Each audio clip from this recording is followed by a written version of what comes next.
Good evening everyone. तो 1 जनवरी से ये फॉल स्टार्ट हुआ था मार्केट में और आज कुछ रिकवरी देखने को मिला है। निफ्टी गैप अप ओपन हुआ, गैप अप ओपन होने के बाद भी अप साइड में मूव किया और अप साइड में जो हम लोग ऑलरेडी सप्लाई जोन ड्रॉ करके रखे थे, जो था 21,670 से लेके 21,700 तक, वहाँ पे जाकर के निफ्टी क्लोज हुआ है आज। उम्मीद है आप लोग भी इसको चार्ट पे अपने ड्रॉ किए होंगे। ठीक है, तो अभी आज के डेट में निफ्टी गैप अप ओपन हुआ और पॉजिटिव ही रहा। ठीक है, पुट कॉल रेशियो के बेसिस पे निफ्टी अभी भी बियरिश ही दिख रहा है, क्योंकि पीसीआर पुट कॉल रेशियो जो है, एक सेकेंड, ये 4 जनवरी का है जो कि एक्सपायरी हो चुका ना।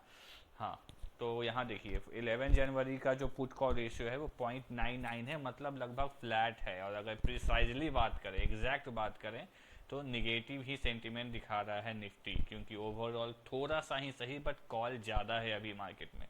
अदरवाइज 1 के ऊपर होता पुट कॉल रेशियो। ठीक है, तो मोटा मोटी पुट कॉल रेशियो को आप फ्लैट मान लीजिए, क्योंकि लगभग 0.99 है, 1 ही है। ठीक है, डेरिवेटिव डेटा के बेसिस पे हम लोग रेजिस्टेंस और सपोर्ट अगर हम लोग देखें तो अप साइड में 21,700 पहला रेजिस्टेंस है, उसके बाद 21,800, 21,900 और 22,000 रेजिस्टेंस है डेरिवेटिव डेटा के बेसिस पे।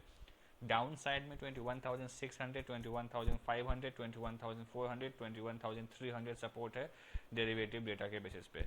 टेक्निकल और डेरिवेटिव को मिला के डिमांड जोन सप्लाई जोन अगर हम लोग देखें तो अप साइड में सप्लाई जोन है 21,670 से 21,700 का सप्लाई जोन है। आज भी यहाँ पे गया था और हाई बनाया था, उसके बाद वहाँ से क्लोज दे दिया है वहाँ पे 21,700 के ऊपर। 21,750 से लेके 21,800 तक का पहला सप्लाई जोन है, उसके बाद 21,835 तक का दूसरा सप्लाई जोन है।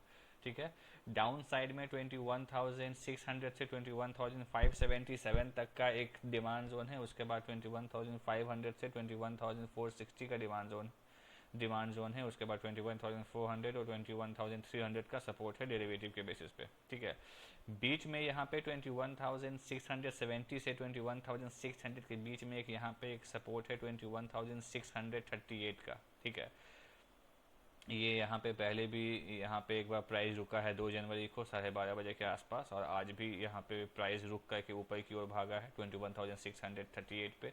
इसलिए यहाँ पे एक छोटा सा सपोर्ट बना है, बट ये ज़्यादा स्ट्रॉन्ग नहीं दिख रहा है। ठीक है, 21,638 का जो सपोर्ट है ये ज़्यादा स्ट्रॉन्ग नहीं दिख रहा है। ठीक है, इसीलिए जो बड़ा मूव हम लोग निफ्टी में एक्सपेक्ट कर सकते हैं वो कर सकते हैं 21,700 के ऊपर, और डाउन साइड में 21,600 के नीचे जो डिमांड जोन है 21,577, उसके नीचे अगर जाता है तो फिर हम लोग डाउन साइड एक्सपेक्ट कर सकते हैं। यहाँ पे स्ट्रैटेजी देखें तो डाउन साइड में 21,577 है, तो इसको राउंड फिगर में 21,570 कर दिए हैं।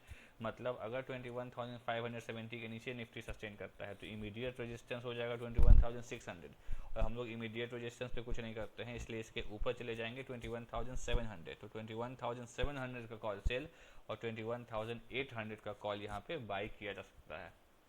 इसी तरह से अप साइड में अगर हम लोग स्ट्रैटेजी देखेंगे तो 21,750 ऊपर में जो सप्लाई जोन है यहाँ पे 21,700 है यहाँ पे। ठीक है, तो 21,700 है, और उसके बाद जस्ट ऊपर एक सप्लाई जोन है यहाँ पे 21,750। तो इसीलिए 50 पॉइंट का है सिर्फ स्प्रेड है, इसीलिए हम लोग यहाँ पे 21,750 का लेवल लिए हैं। मतलब अगर 21,750 का ऊपर सस्टेन करता है तो वहाँ पे 21,600 का पुट सेल और 21,500 का पुट यहाँ पे बाई करना एक सही स्ट्रैटेजी बन सकता है। ठीक है, तो ये हो गया निफ्टी का एनालिसिस और स्ट्रैटेजी। अब देखते हैं बैंक निफ्टी का। बैंक निफ्टी में यहाँ पे डाउन साइड में जो इमीडिएट सपोर्ट है, ठीक है, वो क्लोजिंग बेसिस पे 48,200 है, लेकिन क्लोजिंग के बाद आफ्टर मार्केट में 48,200 के नीचे बैंक निफ्टी बंद हुआ है। ठीक है, इसलिए 48,200 ओवरऑल आप देखिएगा तो रेजिस्टेंस के जैसा ही बनेगा, क्योंकि क्लोज इसके नीचे हुआ है। और 48,200 के ऊपर 48,280, 48,360, 48,420 और उसके बाद 48,500। मतलब 48,200 के ऊपर अगर ये सस्टेन करता है तो अप साइड में 48,500 तक लगातार एक आपको जोन दिखाई दे रहा है सप्लाई का टेक्निकली कि प्राइस रुक रहा है, लेकिन जो डेरिवेटिव डेटा पे रेजिस्टेंस है वो 48,500 है, उसके बाद 48,800 है, उसके बाद 49,000 है। ठीक है, तो मतलब अगर 48,200 के ऊपर सस्टेन करता है बैंक निफ्टी तो फिर ऊपर जाने का उम्मीद है यहाँ पे। इसलिए यहाँ पे जो स्ट्रेटजी फॉर्मेशन हम लोग अप साइड में बनाया है वो 48,200 के ऊपर अगर सस्टेन करता है तो 48,000 का पुट सेल और 47,800 का पुट यहाँ पे बाई किया जा सकता है।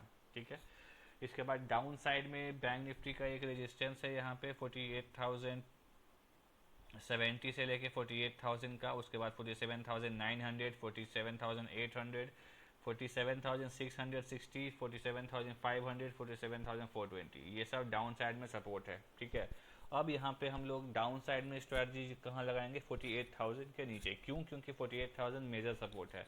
मतलब अगर बैंक निफ्टी 48,000 के नीचे सस्टेन करता है तो यहाँ पे 48,200 का कॉल सेल और 48,400 का कॉल यहाँ पे बाई किया जा सकता है।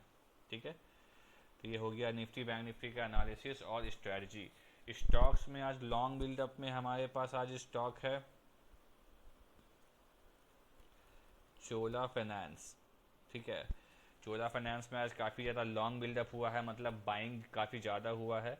अप साइड में इमीडिएट बेसिस पे रेजिस्टेंस है 1300 का, 1300 के ऊपर 1320, 1340 और 1360 का रेजिस्टेंस है डेरिवेटिव डेटा के बेसिस पे। डाउन साइड में डेरिवेटिव डेटा के बेसिस पे 1280, 1260, 1240 का सपोर्ट है, 1280, 1260, 1240 का सपोर्ट है डेरिवेटिव डेटा के बेसिस पे। ठीक है, टेक्निकली यहाँ पे देखिए एक जोन यहाँ पे डिमांड जोन बन रहा है 1286 से लेकर 1291 तक का, जहाँ से एक बार प्राइस मूव किया है अप साइड में। ठीक है, इसलिए यहाँ पे जो बड़ा मूव आ सकता है वो 1300 के ऊपर आ सकता है चोला फाइनेंस में, 1320, 1340, 1360 का टारगेट के लिए। डाउन साइड में 1280 के नीचे एक बड़ा मूव दिख सकता है 1260, 1240 के लिए। ठीक है, अब यहाँ पे स्ट्रैटेजी देखेंगे तो 1300 के ऊपर अगर जाता है चोला फाइनेंस, 1300 के ऊपर अगर जाता है तो 1280 का पुट सेल और 1260 का पुट यहाँ पे बाई करना एक सही स्ट्रेटजी बनेगा, क्योंकि डेरिवेटिव डेटा के बेसिस पे यही इसका सपोर्ट और रेजिस्टेंस है। तो जैसे ही 1300 के ऊपर जाएगा तो 1300 का जो रेजिस्टेंस है वो सपोर्ट बन जाएगा। तो हम लोग इमीडिएट सपोर्ट पे तो कुछ करते नहीं है, इमीडिएट सपोर्ट से नीचे चले जाएंगे तो 1280 का सपोर्ट है, तो 1280 का पुट सेल और 1260 का पुट यहाँ पे बाई किया जा सकता है। ठीक है, डाउन साइड में देखेंगे तो यहाँ पे 1280 का सपोर्ट है डेरिवेटिव डेटा के बेसिस पे, तो 1280 के नीचे अगर हम लोग जाते हैं तो 1300 का कॉल सेल और 1320 का कॉल यहाँ पे बाई किया जा सकता है। ये था चोला फाइनेंस का अपडेट और एनालिसिस। यहाँ पे हम लोग स्प्रेड स्ट्रेटजी इसलिए यूज़ करते हैं ताकि मार्केट अगर आपके डायरेक्शन में नहीं भी है, आपके फेवर में नहीं भी है मार्केट, तो भी आपको प्रीमियम गलने का बेनिफिट मिले। इसलिए हम लोग हमेशा सेलिंग का स्प्रेड लगाते हैं ताकि इंट्राडे पोजीशन है कुछ ना कुछ प्रीमियम गले और आपको उसका बेनिफिट मिले। ठीक है, अब इसके बाद शॉर्ट बिल्डअप में आज हमारे पास है BPCL, जिसमें आज काफ़ी ज़्यादा सेलिंग हुआ है, मतलब लोग शॉर्ट पोजीशन क्रिएट किए हैं।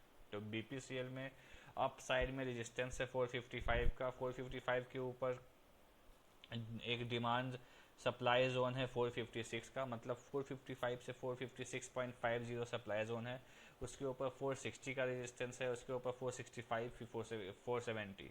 डाउन साइड में 451 से 450 का डिमांड जोन है, उसके बाद 448, उसके बाद 445 का डिमांड जोन सपोर्ट है डेरिवेटिव डेटा के बेसिस पे। स्ट्रैटेजी देखें तो अप साइड में चूंकि यहाँ पे 456.55 है तो इसको राउंड फिगर में 457 कर सकते हैं ताकि थोड़ा सा कॉन्फिडेंस बढ़ जाएगा और सेफ्टी आ जाएगा। तो 457 के ऊपर अगर सस्टेन करता है तो 450 का पुट सेल और 445 का पुट यहाँ पे बाई किया जा सकता है, क्योंकि इमीडिएट सपोर्ट के नीचे 450 और 445 ही है। अप साइड का हो गया। डाउन साइड में हम लोग देखेंगे तो 448 के नीचे, क्योंकि यहाँ पे 448 का एक सपोर्ट है, यहाँ पे ये देखिए डिमांड जोन 451 से 448 तक का डिमांड जोन है, तो हम लोग 448 के नीचे जाने का वेट करेंगे ताकि यहाँ पे एक कंफर्मेशन हमें मिले। तो अगर 448 के नीचे जाता है तो 455 का कॉल सेल और 460 का कॉल यहाँ पे बाई किया जा सकता है। तो इस तरीके से आप स्ट्रेटजी फॉर्मेशन कर सकते हैं। स्ट्राइक प्राइस को याद रखने से बहुत ज़्यादा बेहतर आपको तब होगा जब आप खुद से ये पूरा एनालिसिस अपने से रिव्यू कीजिएगा, अपना एनालिसिस अलग से कीजिएगा इसको सीखते हुए, और उसके बाद खुद से स्ट्रेटजी फॉर्मेशन कीजिएगा, तब जाके आप कॉन्फिडेंस भी आएगा आप अच्छे से सीख करके एक स्ट्रेटजी अप्लाई भी कर पाएंगे। Thank you.